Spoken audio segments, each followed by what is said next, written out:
Oleh karena itu, orang-orang yang terlena dengan kenikmatan dunia, tidak memahami tujuan hidup, ya, tidak memahami bahwasanya Allah tabaraka wa taala adalah zat yang telah memberikan berbagai macam nikmat yang hendaknya seorang hamba mengingat Allah, ya, taat kepadanya, ya, akan betapa besar nikmat yang telah Allah berikan, maka hendaknya seorang hamba mengingat Allah, ya, jangan melupakan Allah tabaraka wa taala. Maka ketika seorang melupakan Allah, ya, maka hakikat dia melupakan dirinya sendiri, ya, dia melupakan dirinya sendiri, dan Allah fa ansahum anfusahum, Allah akan melupakan diri mereka, ya.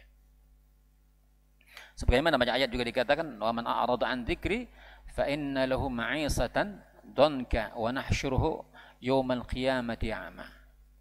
Ya. Barang siapa berpaling dari mengingat aku, kata Allah tabaraka wa taala, ya, maka baginya kehidupan yang sempit. Ya. Kemudian orang-orang yang senantiasa melakukan dosa, maksiat, ya, mereka juga akan senantiasa mendapatkan uqubah, yakni tarku iradatillahi tathiral qalb. Mereka akan meninggalkan keinginan Allah tabaraka wa taala mensucikan hati. Ya. Yang mensucikan hati siapa? Allah tabaraka wa taala. Ya. Maka ketika orang atau seorang hamba lalai akan dirinya, tujuan hidupnya nggak paham, nggak mengerti, hakikatnya dia apa? Lupa, ya, untuk apa dia diciptakan Allah tabaraka wa taala, untuk mensucikan dirinya, mensucikan hatinya, ya, menurunkan kitab, mengutus para rasul, ya, yuzakkihim wa yu'allimuhumul kitab, untuk mensucikan jiwa mereka dan mengajarkan kitab kepada mereka. Nah, orang yang lalai dengan tujuan hidup mereka, mereka akan meninggalkan tujuan di mana Allah tabaraka wa taala hakikatnya ada ingin mensucikan diri mereka. Ya, Allah katakan dalam surat Asy-Syams, di mana Allah bersumpah dengan sekian banyak makhluknya, ya, yang tidak lain adalah mensucikan jiwa mereka. Ya. Qad aflaha man zakkaha wa qad khaba man dassaha. Maka sungguh, kata Allah tabaraka wa taala, beruntunglah orang-orang senantiasa mensucikan diri mereka. Ya, wa qad khaba man dassaha, dan merugilah orang-orang yang mengotori jiwa-jiwa mereka. Ya, mensucikan diri mereka dengan hal-hal yang, yakni dalam hal ketaatan. Apa itu?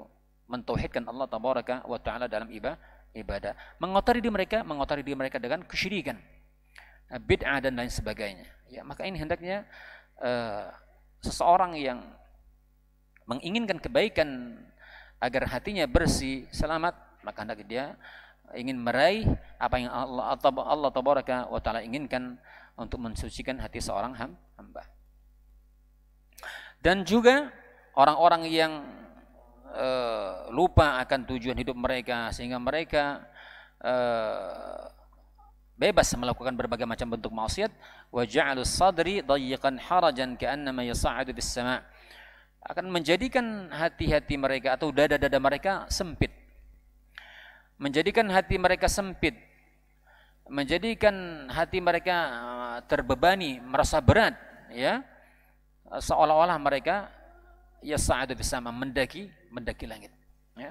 Mereka untuk meraih hidayah susah, waliyadzubillah. Maka ketika seorang telah mendatangi dirinya akan hidayah, ya, ada tempat-tempat untuk kajian ilmiah dan seterusnya, ya, maka hendaknya itu dia datangi dan luruskan niat baginya. Berapa banyak orang hari ini ketika dia menghadiri kajian, dia ikut-ikutan, trendy. Wah, Ustadz Fulan lucu, Ustadz Fulan enak, ya, tidak melihat natijah, inti apa yang disampaikan, ya. Maka boleh jadi seseorang yang niatnya ketika belajar bukan karena Allah tabaraka wa taala, maka dia akan dapatkan apa yang dia niatkan. Mungkin hanya dapat ingat lucunya, ingat ya kumpul-kumpul raminya, tapi keutamaan akan ilmu, dia akan dikuatkan hatinya, akan bertambah yakin akan keimanannya kepada Allah Tabaraka wa Ta'ala, akan bertambah mantap dia dalam beribadah, bertakwa kepada Allah Tabaraka wa Ta'ala.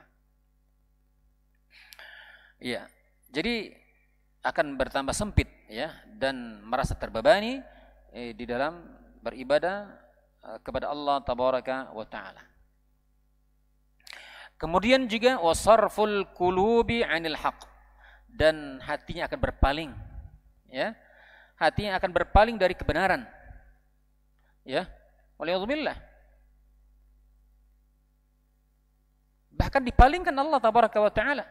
Kalau orang terus larut dengan kemaksiatan, boleh jadi ketika hidayah sempat hampir menghampiri dirinya, tapi ketika dia larut ya, terbuai dengan maksiat, terbuai dengan dunia, akan Allah palingkan hidayah kepada kesesatan. Ya. Oleh karenanya Rasulullah SAW senantiasa berlindung dari jiwa yang buruk, dari amal yang buruk, dan berlindung dari hidayah. Ya, sebagaimana sering dikatakan Rasulullah SAW dalam khutbatul hajah, wa na'udzubillahi min syururi anfusina wa min sayyiati a'malina.